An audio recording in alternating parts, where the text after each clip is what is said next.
Well, welcome everybody to Chef's Table. I'm super excited to have you guys here joining us on a Monday afternoon, wherever you are in the world. And if you're catching the replay, let us know also with hashtag replay.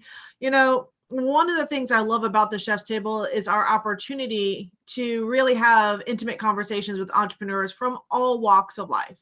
And I couldn't be more excited to have my good friend, Kate Buck Jr., who is the co-founder of Social Media Pro.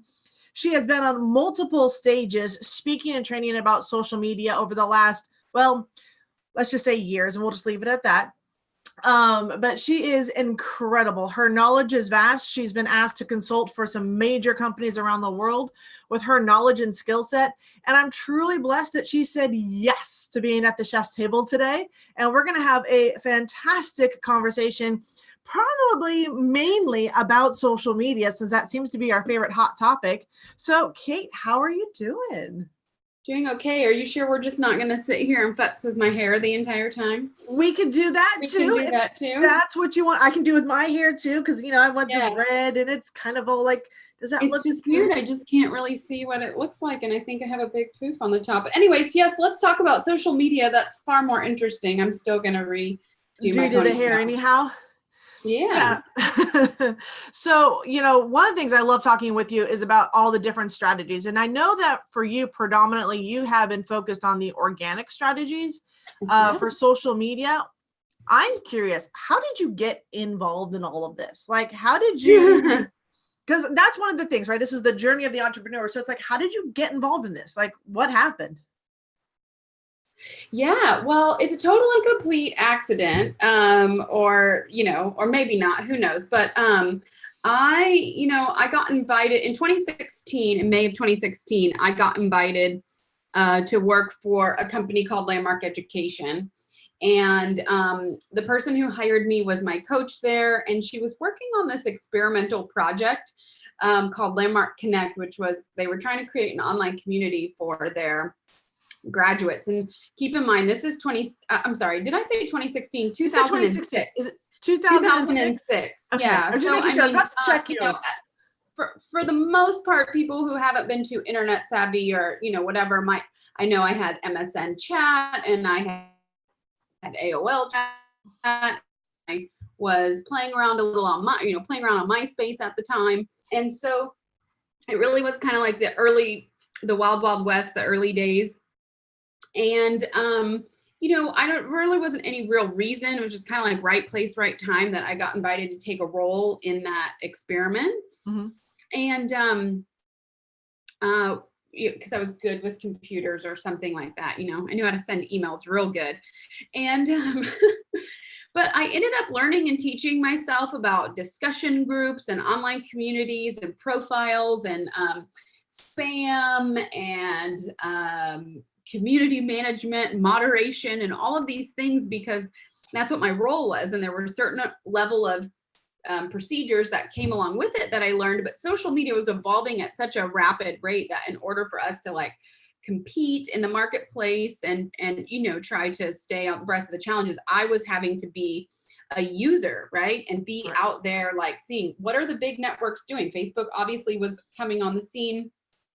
And anyway, so I was there for about 2.5 years before, they realized that, most people were moving to Facebook. It wasn't going to be something that we were necessarily going to make money from, because most of the big social media sites are free, or perhaps there were, anyways, I'm getting in the weeds of it. Like perhaps there are ways we could make money with it, but it would have probably required a big investment from the company, and it's not the way that they wanted to go.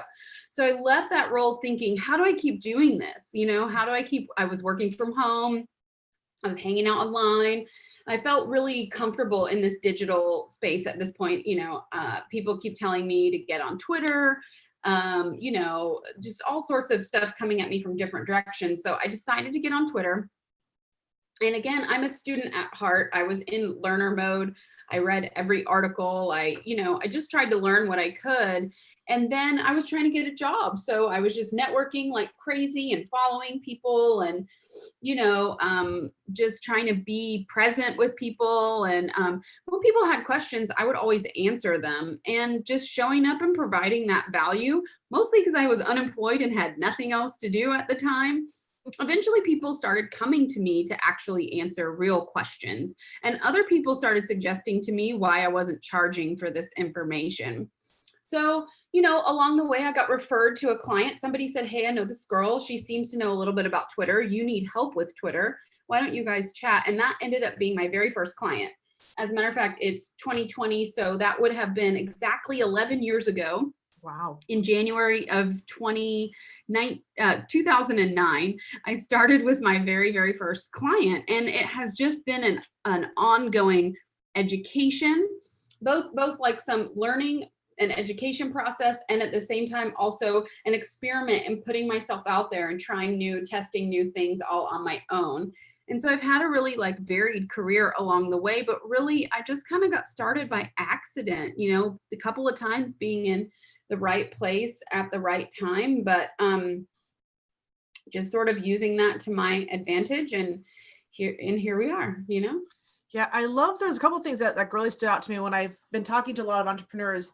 It was, there was their curiosity around a topic or subject, right? And you said, I am a student, I want to learn how to do this. And so you kind of did a little bit of self-education, right? You got good at it. And then you started answering questions around it, right? Mm-hmm.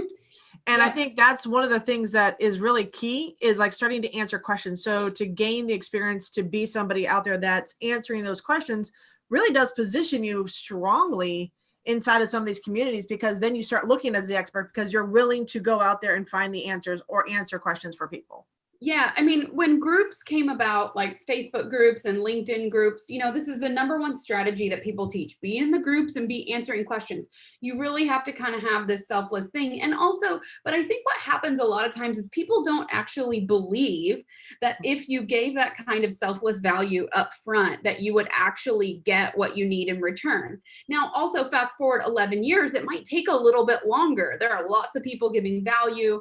There's a lot of crowded marketplace. There's a couple of other factors in my story actually that I could share if that's what we want to talk about. One is I also had a memorable brand. And again, it was accidental. It's not like I knew what all the check boxes of a brand were and I checked them off, but I did have a bit of a memorable brand. I have the junior at the end. And that was only because I thought, wow, Kate Buck really isn't very memorable. And it was taken on all the social networks. So I tried to come up with something that would be fun. And again, accidentally, my husband at the time was a junior. And I thought it was so cute that everybody called him Junior. And I always want to be like, I'm a junior too. So I was like, what if I added that to the end of my username? And it has stuck. Now, fast forward 11 years, I think I should change to K-Buck Senior. Let's do a poll. If you think I'm no longer a junior and I should now advance to be K-Buck Senior, just because I made it up anyway, I've been having that conversation for 2 years. But, there was something memorable. I had pink hair. So when you saw my avatar, it's not one that you could forget. You saw my name. It's not one that you could forget. And then if you started following me, I had pink everywhere and I had funny sayings on my shirt. I did the whole thing to kind of like stand out and be memorable. But you can't have, you need both, right? There's a lot of people that are doing the stand out and be memorable, have a cute brand, dye their hair bunches of colors, whatever. I mean, you can see I don't have to do that now. I don't have to. It's still fun, but right, you can't just do that and provide no value. And then there's lots of people out there, I'm sure, getting tons of value, but not being remembered. So it's kind of a good combination of the two. But in the background, right, I didn't know. I was naive, right? So I was just doing it because I was broke and I needed a job. And, sometimes being hungry will motivate you more than anything else.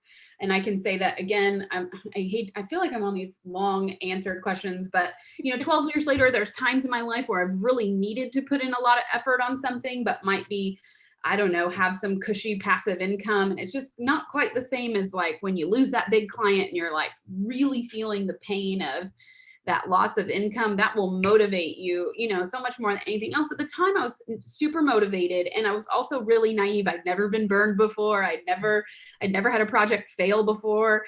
I had no idea. And so, it would be cool. It's so cool if I'll say this and maybe it's a little woo-woo, but we need to sort of generate both of those feelings or those ways of being, if you want to call them that, being hungry and being naive, so to speak. In other words, not letting those past failures or those past, bad interactions maybe that you had or those past defeats oh, it's just what's going to happen again. You sort of really do have to just naively go out there and just give selflessly as much value as you can and keep going, like as if you have no option. Yeah. You know, as if you are home and hungry. And if you do that sort of relentlessly and with intention and with those other things, it's really just kind of like this big mixture of you know, of goodness that with your brand and with your value and with your belief in yourself and with your trust in that it's all going to work out eventually. You know, it will, like, eventually something will move. Right. It's when we couple that delivery of value with some expectation in return or some need in return that is attached to it. Or when we just do it a little bit here and there because we don't really believe that giving value is the way. And I mean, I can say I experience that right now with my own Facebook group, you know, or even if my own Twitter, for instance. I don't go on Twitter very often. And so if I want to, it's going to take an investment from me to get my Twitter going again. Right. And so now it's more of a value equation. Like, am I willing to give that investment up front? And what do I, you know, here I go. What do I think I'm going to get in return? And I'm already going into it with the right mindset. So, you know, for now, it's a little bit, you know, back burnered. But I know if I want to pick it up again, the deposit has to happen first before the withdrawal, you know, and a significant one. You can't just go in and put a couple of dollars in. This isn't penny slots. And, you know, expect to get a big client or something out of it. Sometimes that does happen. I'm not saying it doesn't happen, but, you know, if you go into it with that expectation, you're going to quit really quick. Yeah, I love everything you talked about. And there's like a couple pieces I want to pull out of there, but I do have a question for you, because one of the interesting things is you are co-founder of Social Media Pro, which is a company that teaches and trains social media managers. How did that happen? Well, so this is sort of more, this is like third right place, right time or whatever, like, oopsie, like here's the big takeaway for you guys. Let me see, where do I want to start? So, you know, so it was part of that whole value and giving value is, eventually people started coming to me, not just for client questions and stuff. Precursor, the garage door happened, which means the very next thing is the dogs are going to happen. So I may need to mute, and you may need to, if I go on mute, you may need to chat. But, people start asking me social media manager questions. And as a matter of fact, what really happened is that people became really surprised like a year later when I was actually successful. Like, even some of the people who had kind of championed me in the beginning and like rah and gave me advice, like a year later were like, huh? What? You're still doing this? You're making money? And I'm just, you know, I was just kind of like, yeah. And they were like, wow, you know, if you can do it, I mean, anybody can do it. And while I do mean that as a, while I do take that as a compliment, I do actually love that. Like, if I can do it, anybody can do it. I totally promise. Didn't really necessarily come across that way, you know, back then. Like, well, wow, if you're doing it, would you? But then they were asking, would you want to teach other people to do it? And teaching other people, if you can't see, talking and sharing what I've learned, like, you know, teaching, after learning, teaching is my next favorite thing. You know, if I only had to pick one, I'd learn first, but then after I learn it, like, sharing that information with others. So I just got invited to do an information product, and I started my group because of that. And I just, you know, I actually, many of the social media manager products that you find on the market today are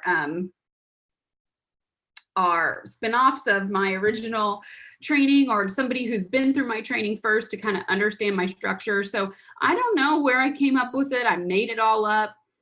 It's one of my favorite things. Like, you don't have to follow me and learn my way, because it's not the truth, the way, the light, the only way, the best way. It's not the right way. It's not even the best way. Yeah. It's just a way. And I made it up, and it worked for me. And if it works for you too, or even just one little tiny piece of it works for you too, then honestly, that part has been the most fulfilling part of my career. Like, while it's fun helping people have success online with their own businesses, the best part of my job is when someone tells me, that they quit their job, or they made that extra $500 to pay their mortgage payment, or there's some relief that's happened that's been provided through one small thing that I said. And those have been the most fulfilling moments. As a matter of fact, as funny as this may sound, I have never said this on camera before either, but recently, just turning 40 and life and whatever, I've honestly been starting to think about like legacy and like, what have I done in my time? And there is just this huge part of me that feels entirely fulfilled if I never did anything else or did it on any bigger scale than I have. It really doesn't matter, because I have those 1, 2, 3, 4. One of my best students now just started at Facebook. That was her big dream. Wow. Actually, the Nicole, the community manager of my group, now manages the Power Admins group at Facebook. So she's the community manager for all the most powerful community managers on Facebook. And I remember the day I picked up the phone and called her to ask her if she would manage my group of social media managers about 5 years ago. And this was her big dream, and she's there. So it's like tomorrow, if I got hit by, or later today, maybe if I get hit by a bus or something happens, I know that I contributed and made a difference while I'm here. And so that has been the biggest, most fulfilling part of my career. That is amazing. Congratulations. You know, I love when students kind of go and do their own thing and have that type of success. I mean, that is what I think we all dream and hope for as entrepreneurs, is that somebody takes our training and blows it up. And so I love that that's what's going on for you, because that is definitely a feather in your cap, to say that that's what you've, been able to put out in the world. It's part of your legacy, which is really amazing. So let's talk social media then. So what's going on in the world of social media? I mean, we talked, you got started back at, a while back. I remember when Facebook was, everyone's like, you can't make money on Facebook. You can't advertise on Facebook. You don't want to be there. And then all of a sudden businesses were all there. And then all of a sudden there's like opportunities. And now it's like, okay, the landscape's changing. We're having privacy laws back in place. Like what the flock is going on? That's my curious question. Yeah. The thing is I'm thinking about this recently too, so much. It's the wild, wild west right now. Is always the wild, wild west. It's just what wild, wild west are we in? And I've seen a lot of commercials on TV that are for like e-com websites. And a lot of side hustle, like GoDaddy has a commercial, and all of this stuff. And then there's this TV show on YouTube Originals called The Circle about social media. And I just think back to all those times where people were like, what are you doing on Twitter? This is stupid. It's a fad, blah, blah, blah, and I'm just looking now all that, not that I saw the future or anything, but like, I didn't really know what was going to happen. And so what, like, it didn't, I was just naively, again, going to ride it till the wheels fell off, but like, right now, there's been so many phases. I talk about, we started out with text, and so Twitter was the thing, and you had 140 characters, and it was all disruptive when we could finally add photos to Twitter, and then photos, then Instagram, and photos integrated into Facebook. And we started having this thing that I called the visual revolution. And I started presenting, in 2011, 2012, 2013 on the visual revolution that we're having. There's this magical thing you guys may have heard about if you listen to Katrina and follow her, called Pinterest, that was coming around, and everybody was so intrigued by this whole thing that like now we weren't typing stuff anymore. We were posting pictures, and why was that, important? And it's like, well, from a human psychology standpoint, we do understand it is true that a picture is worth 1,000 words, or we don't know how many words, but what we're saying is that from an information gathering standpoint, a human gets far exponentially more information from a photograph than they do from words. It's why people, lazy people read or watch movies instead of read books. And I'm not being judgmental. That's me. I don't have time for books. I watch the movies, but visuals are much more stimulating, and so it made sense for social media. Then we moved into video, and even now we're in like another iteration of video. It's like devices are getting smaller, more compact. We can do more with them. It's like our old iPhones. Could we even Could we even do what we could do now? Could we upload that video on the fly in the mobile, not connected to Wi-Fi? Could we even capture it? We just couldn't. And so now I could shoot an entire feature length film with these 3 cameras. I'm just pointing out that I have that now, and we just couldn't do that before. And so it's a constant game of both of creation and pushing the boundaries.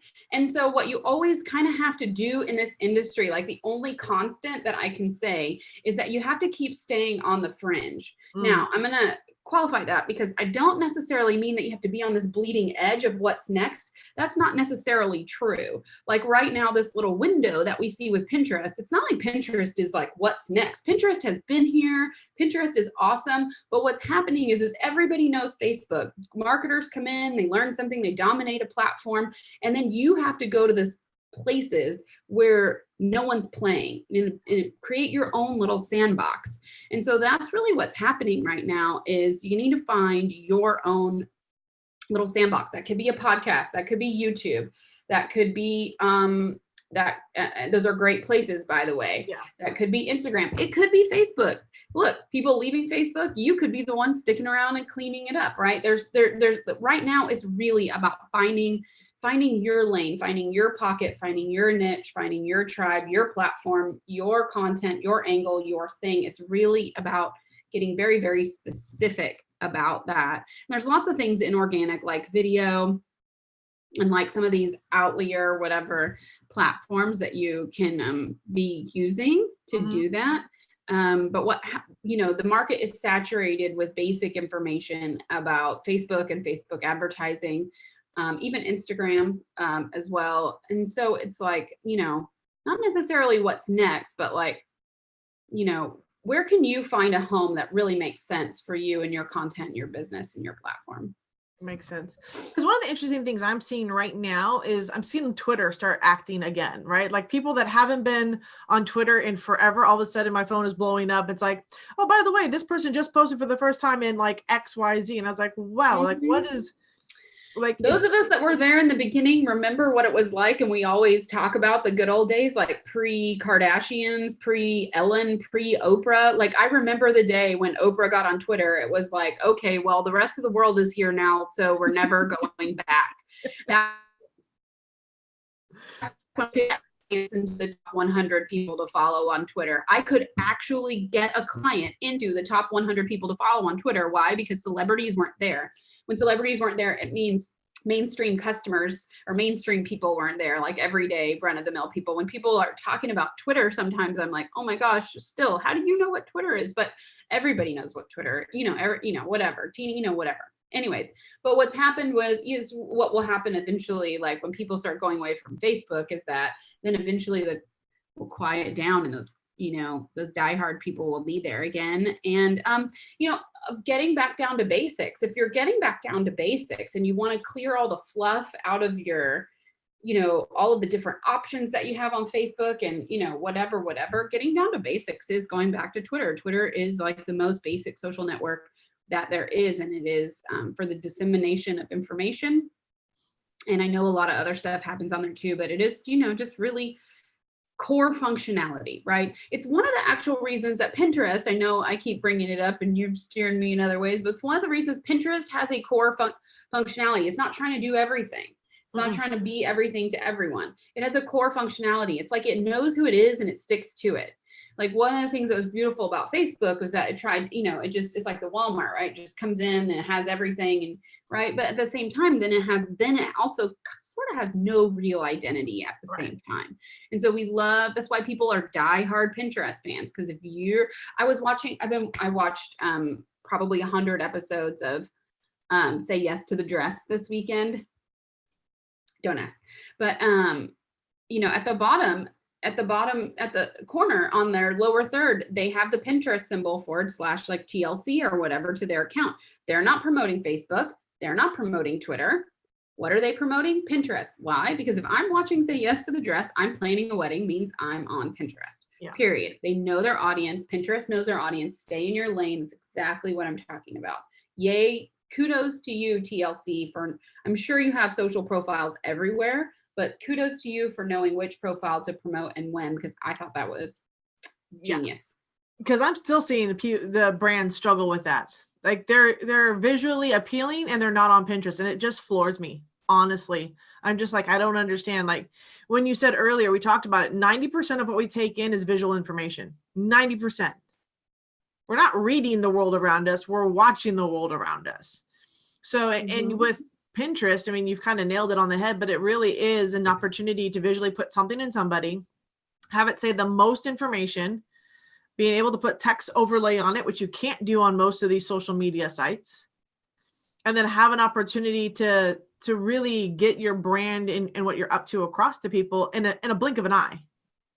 And that's really not something you're able to do. And, you know, we talk about this too, the platform is changing. I mean, Pinterest is changing, it's evolving too, but every platform has.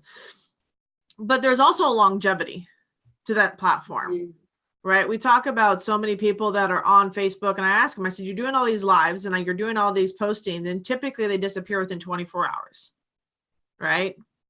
Is it worth it to continue doing social media at that pace? And how long can you keep it up as a business unless you're hiring somebody out to do it?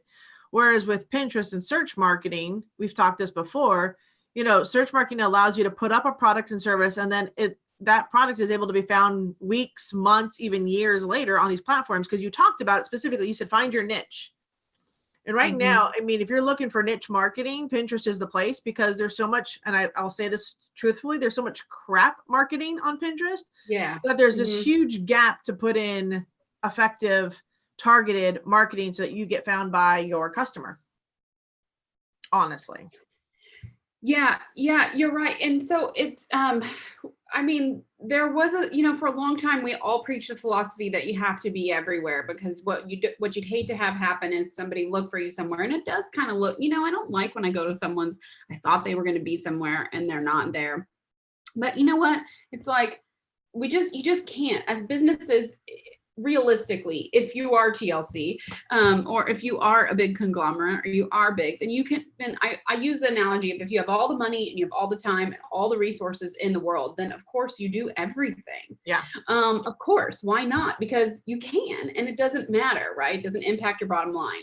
I'm sure that's not the conversation that's happening when that marketing budget is getting sorted out in those big companies, but nonetheless, for us, there are people that are listening to this are small business owners, startups, bootstrapping, mom and pop, solopreneur, personal brand, types. We can't compete that way. We can get inspiration that way, but we can't compete that way. We shouldn't. We really need to use our dollars smartly. And so sometimes that means sometimes it means going against that conventional thing.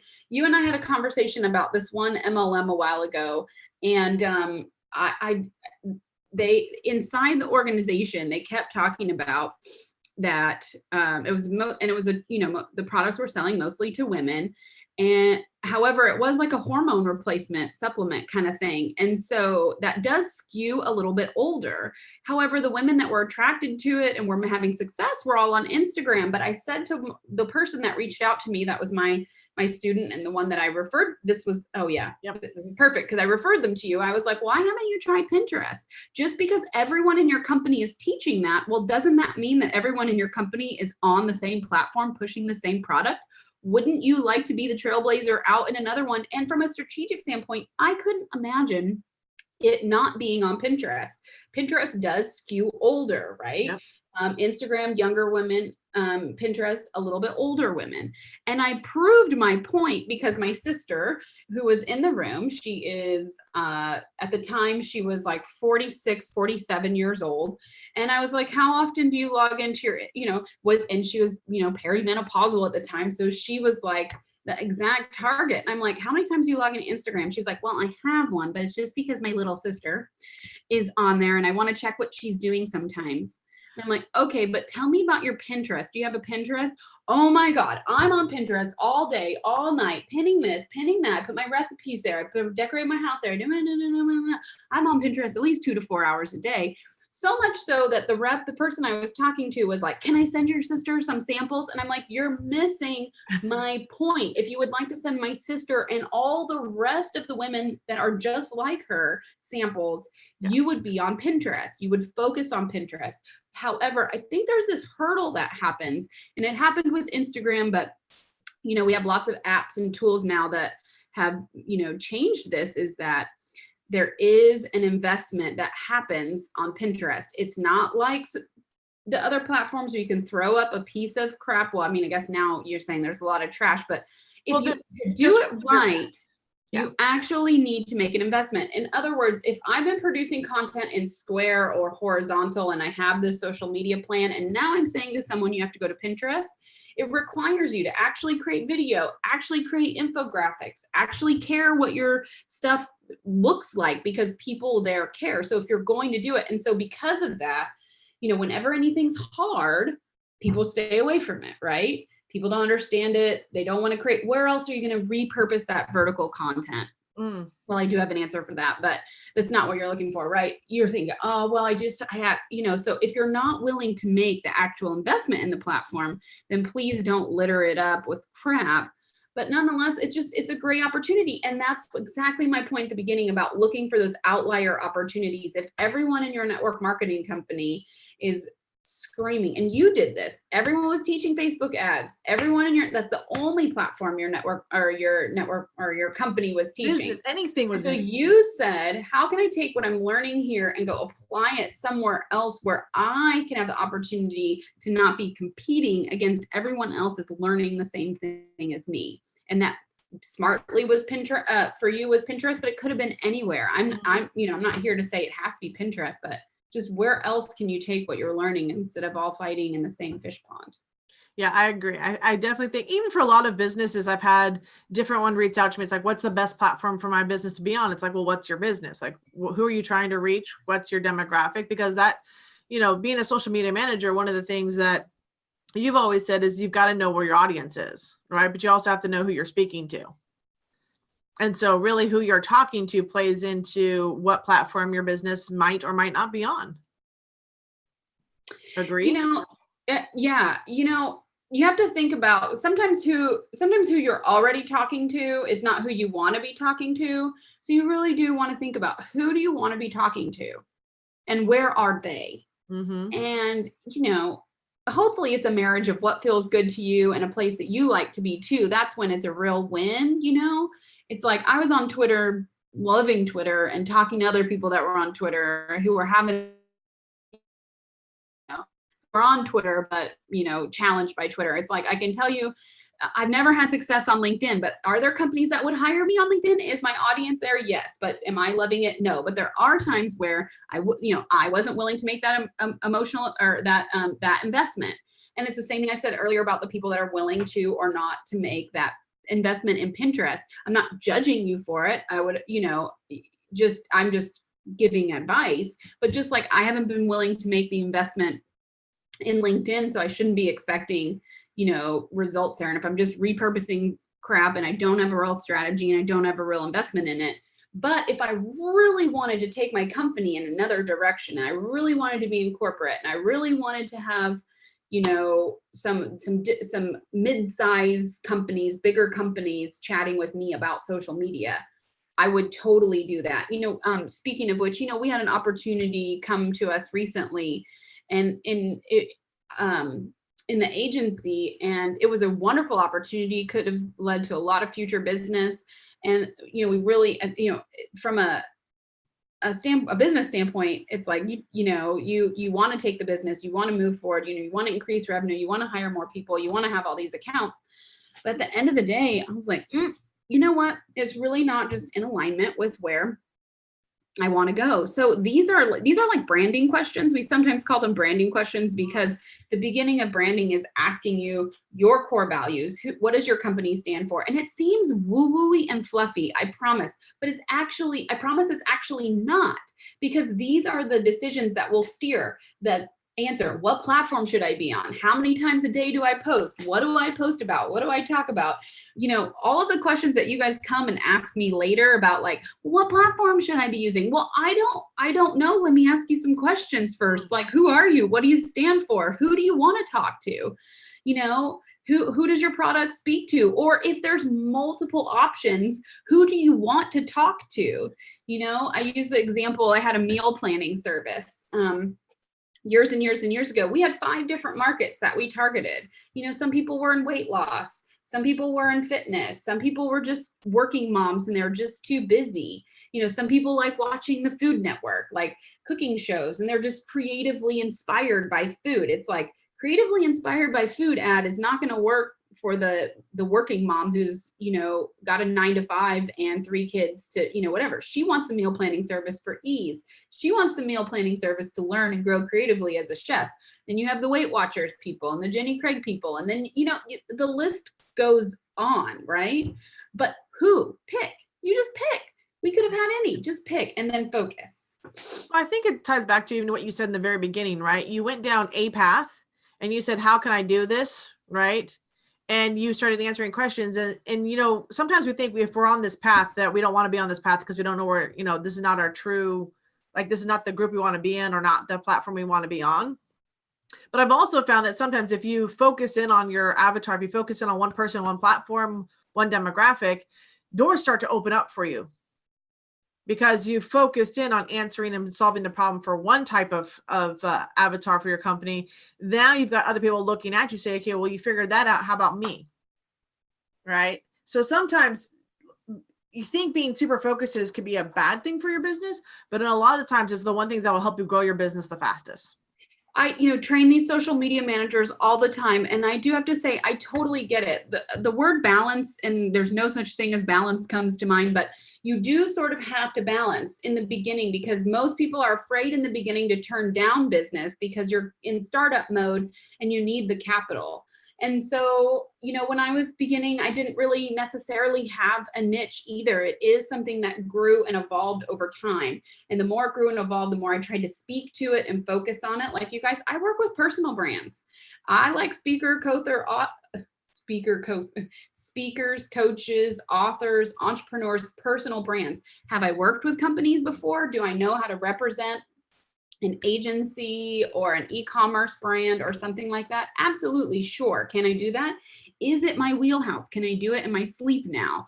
Is it what, and does it light me up? And you know, can I, you know, guarantee results? And do I have a bunch of case studies? No, because the more I learned and the more I practiced in that, the better I got, the more people that came to me. Do I turn down all my clients over here? No, but does the general bulk of my marketing speak to the audience that I want to attract? Yes. And somebody else comes to me, it doesn't mean that they can't hear my message. And It doesn't mean that I have to take them on as a client either. But you do want to try to start creating this lane for yourself that we keep talking about. You know, in the beginning, it's, you know, maybe it's broader, right? Because, you know, how do you, you know, if somebody's coming to you and you don't want to be a local business, but you're trying to get your business started, you go back. What's my intention? Is it to learn? Is it to grow? Will I take this on maybe until I get a client that is more in the area that I want to be in? Is it a good value exchange? Is there something there for you to learn and grow? Is it helpful in some way? And maybe the answer is not necessarily no. So it's balance between how in the beginning, right? You don't want to just say, no, you know, you're not in my target market and I don't work with local businesses. Like if you're at a place that you can do that, then yay. I'm not even always in that place. Lots of times I am. Sometimes I lose a client and somebody else comes along and I'm like, well, this could be a fun project. Let's see how it goes. Maybe I'll learn something. I don't know. You're not really in my market, but I've got an opening. And so I'm interested. You check all the other boxes. Let's do it. So you just, you know, we're all just trying to make the best decisions that we can. So don't feel like you have to turn down necessarily business, but you are trying to grow and cultivate something in the direction of focusing on a specific market. Somebody in the group was saying something the other day about how she has this big network and this background in the dog trainer and dog, like in the whole pets world with dogs and groomers and showing animals and, you know, whatever that contests and whatever that is. I don't even know. See, it's not my niche.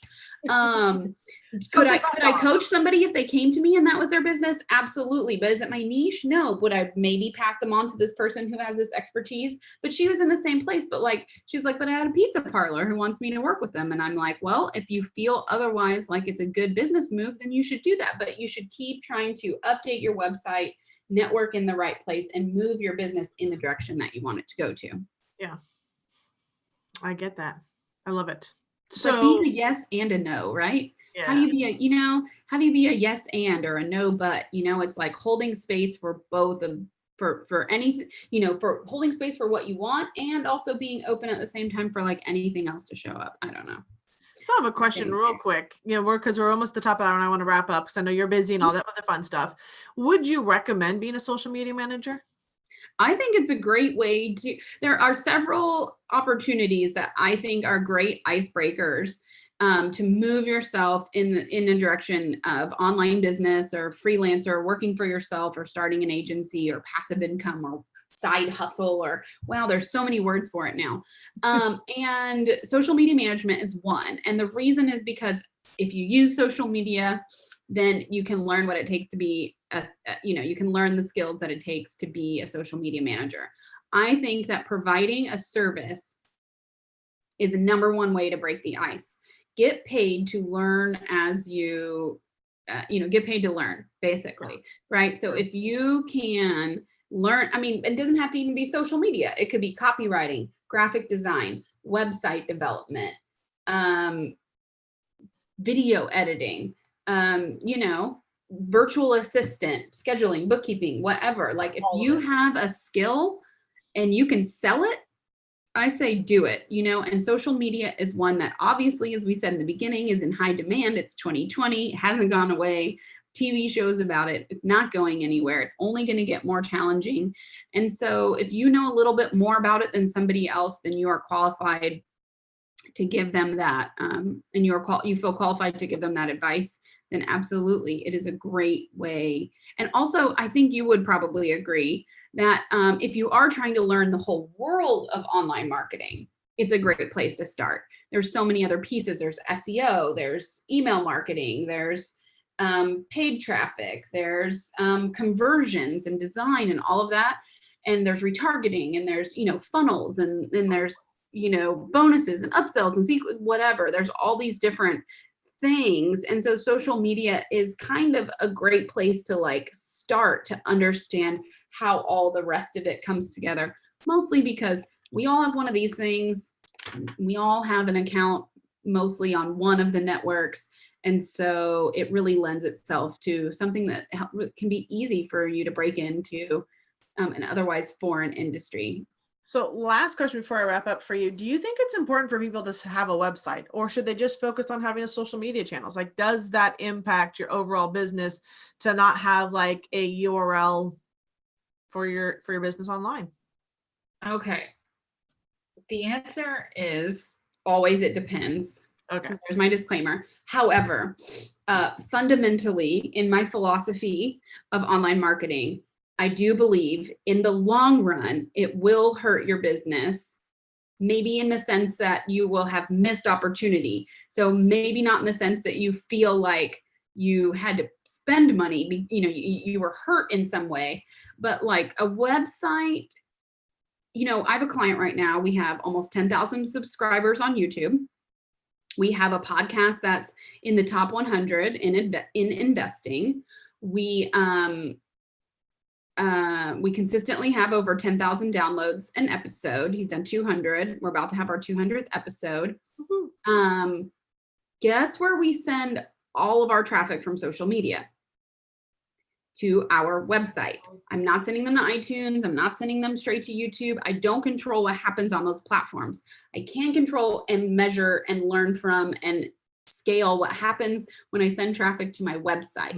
So they can still get to my podcast. They can still get to my YouTube channel. They can still get to my social media from my website. I'm not saying that I never ever send traffic directly there, but I'm saying as a core philosophy, the core strategy that we use is that we always send people home. We send people home because we can measure and we can control what happens there. and we can use it to our advantage. So we can start showing up in the search engine for key terms so people can find us via discovery. That still happens on the social channels, but they're not coming to a place that we call home, right? Where we have the alarm system on, we know what happens, we can decide what they see and don't see, we have some control over the experience. And tomorrow, YouTube channel got shut down or they decided to kick them off the podcast, if we had not built that home and that email list, and we built our entire business on a platform that we don't own, we could be out of business tomorrow. So it's a risky proposition. When you're getting started, can you do it? Yes, but you can also go to Wix.com and get a free website. So there's really no excuse. And how you integrate it into your marketing plan will evolve over time. I didn't have a website for my first 9 months, didn't need one. I was all forward facing networking and people were hiring me based on what's coming out of my mouth, and not my website. However, 11 years later, I will tell you the number one thing that I regret. If I could get in a time machine right now and go back, I would have blogged my ass off. Blog my ass off. If that were the case, you wouldn't be hearing me talk about my client right now, right? You wouldn't be hearing me talk about my client right now. You'd be hearing me talk about more about my information product and all these other things, because I would have built my own empire. But I felt like at the time it was more important to just be on the social channels and, but 11 years of blogging, I look at some of my friends that have been blogging for 11 years or whatever, or longer. I'm really envious of the kind of terms that they dominate. Tony Robbins says we overestimate what we can do in one day, but we underestimate what we can do in 5 years, 10 years, right? And so the impact of 10 years of blogging, what that would have done for me and my business and my financial freedom at this point is exponential. I can't go back and get those years back. I just can't. All right. Could you take forward and take steps to do it right now? So like say someone's in the same place as you and they saw that, and after what you just shared, is there an opportunity still for them to be able to put together that website and start blogging? Yeah. Two things I'll say about that. Number one is the best time to plant a seed was, whenever in the past. The next best time is in the now. So we know that to be true. Number two, this will bring it home, is also I can go looking for one of those outlier places to start building my home, like this YouTube live that we're doing right now. You can go to a place like YouTube or wherever and start building a new thing in a place where you can get some momentum and traction and send people back to your home. So you absolutely have the opportunity to build right now. You just got to be, now you got to be smarter about it. Had I done it 10 years ago, I could have just, blogged bullshit crap and I'd be ranking for who knows what terms now, anything I wanted. So, it's not too late. The thing is, start as you can. I don't know. Got it. Well, so that does lead me. That's what I got about that. You absolutely should be creating content. Absolutely, you should be creating content. And if you can, the sooner you can start hosting it on your own home, the better. Well, like even you talk with your clients about that. I know, because I've worked with you on that when you're like, you got to have a home base first, right? Because that's even when I'd like start working with people, the first thing I ask is, especially for Pinterest, I'm like, do you have a website? Because it makes it easier to teach them than to try to teach them. Oh my God, Pinterest is all about, how could you not have a website on Pinterest? I just don't even understand how that's possible. Well, but it's, a lot of people want to do the affiliate marketing. A lot of people want to do different types of things, and they don't recognize the home, the power of having the home, especially when you're attaching it to something like Pinterest, or you're attaching it to something like YouTube, or when you're attaching it to something like that. They don't understand the SEO value, because I think a lot of the focus has been on social marketing and not so much on search marketing for the past 5 years. So everyone's kind of like saturated with social, but and it's almost left this gap again for SEO and search marketing, because not everybody's doing it, because it's been kind of like pushed to the offsides. Oh, you can build your whole business on social media. Yeah, well, it's allowed a huge opportunity for the people that have focused on search to really sneak up and own and dominate, a lot of stuff. But besides just search, also email. And email gets a lot of shit right these days that it's dead, email's dead, it doesn't work. We should all be on messenger marketing. Okay, all of those things are still owned by somebody else. I mean, even when you have an email list, it's still hosted in an email service provider. However, the people have given you their email address, and they have given you explicit consent, no matter what email service provider that you use, to contact them via email. And that it's like when you go off the gold standard. Like, that is the gold standard. An email address has value. I could take that email list and I could sell it, right? I said I wouldn't, but you could, because it has contact information, has real value in the world. Yep. You can still sell a Facebook page, right? But or a messenger list or whatever, but you just don't own it. And so there's just, you want to put your money, you want to use the things that you don't own to build the things that you do. And if you didn't take anything else away from this, use the things that you don't own to build the things that you do. And I was young and naive, and I still am to a certain degree. And so, I didn't do that. But had I done it and built that discipline, it's a lot about discipline, making the time, carving it out, being dedicated to it, all that thing I said in the beginning, sticking to it, even when you don't think it's going to work, even when it hasn't provided the results that you wanted to.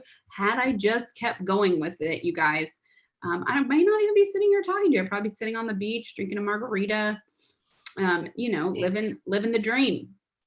Not that I'm not living the dream. I just missed opportunities because of it. That's all. I gotcha. Well, so that asks the questions like, how can people find you? What's the best way to connect with you or to follow you and just kind of, I know you've got massive communities and groups. So like, where can people connect with you, watch you, learn from you inside of what you do? Yeah, the best thing to do is to check out Social Media Pro right now, socialmediapro.com. We have a great training course, and we have a wonderful community inside of Social Media Pro called Social Media Connect. I also do have a free social media managers group on Facebook. If you just go to Facebook, type in social media managers, it's going to be the first one. Personally, I'm taking a little bit of I'm taking a little bit of a hiatus, and from my own personal stuff. And it's because I'm really going deep in with my client. And maybe that sounds contrary to what I've just said, but I am taking some personal time just to recharge about this whole thing and really focus on taking all of this wisdom and really giving it to this client, because I really believe in his mission.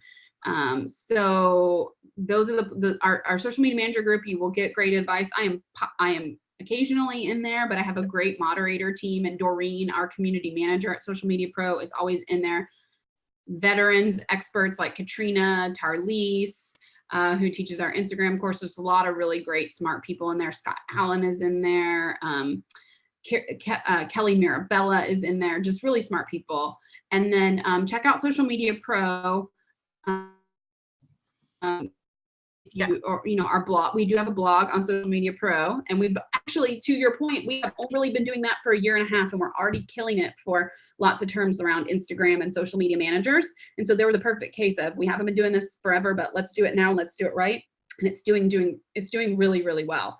So you could check out, if you want free advice, you could check out the Social Media Manager blog as well. But you can find me, Kate Buck Jr. I'm still around. I'm just I'm not actively posting on my personal social media. I'm doing all the focus on my client and Social Media Pro right now, which is actually kind of fun in a way. Yeah. Well, I would definitely recommend for anybody watching Social Media Pro, the training is in there is amazing. I know that you, Kate, have a training in there around the social media strategy that you've put together that is like the basis for anybody. So that is like a must have if you're going to be inside of there. It's the same strategy I'm using for this client that has all of these things. And I would do the same strategy for a client that only had one YouTube subscriber and had done one podcast. So, it's really great course. I love that course. Yeah. So that's what I'm going to recommend is getting in there, getting into Social Media Pro, amazing communities, tons of information, super helpful for a lot of things that are out there. And honestly, they cover everything. I think from Instagram to Pinterest that I've put inside of this course. And, that's hats off to what Kate has built, because I'm willing to put my course inside of there knowing the impact it's going to have on social media managers and the difference it's going to make for them. So truly, thank you so much, Kate Buck Jr. I'm going to say the full name. You guys, if you want the information, I will put it down here inside the link. So it'll also be on my blog post and here on this YouTube channel in the description area. So if you want to connect and find more about Social Media Pro, take advantage of the amazing community, the products that are in here, you're getting top notch because it's an incredible opportunity to create an incredible community. And like, you know, she's been doing this for years, and I really appreciate your knowledge and your expertise. And thank you for giving up your time today and putting aside this time to really have this amazing conversation. So I appreciate you so much. This is absolutely could have done this for another hour or two. You guys subscribe to Katrina's channel. I have no doubt the rest of the interviews are going to be amazing as well. I'm looking forward to seeing what develops here. And congrats on Happy New Year and a new initiative and taking the leap and getting started now with what you could have started, you know, what you didn't start before. So kudos. This is gonna be fun. Chef's Table. Well, everybody, thank you for joining me today, and we'll see you next Monday at the Chef's Table, where I interview entrepreneurs from all walks of life and have them share their biggest tips, secrets, and their journey of how they got started as an entrepreneur. With that, everybody, have a good one. Talk to you soon.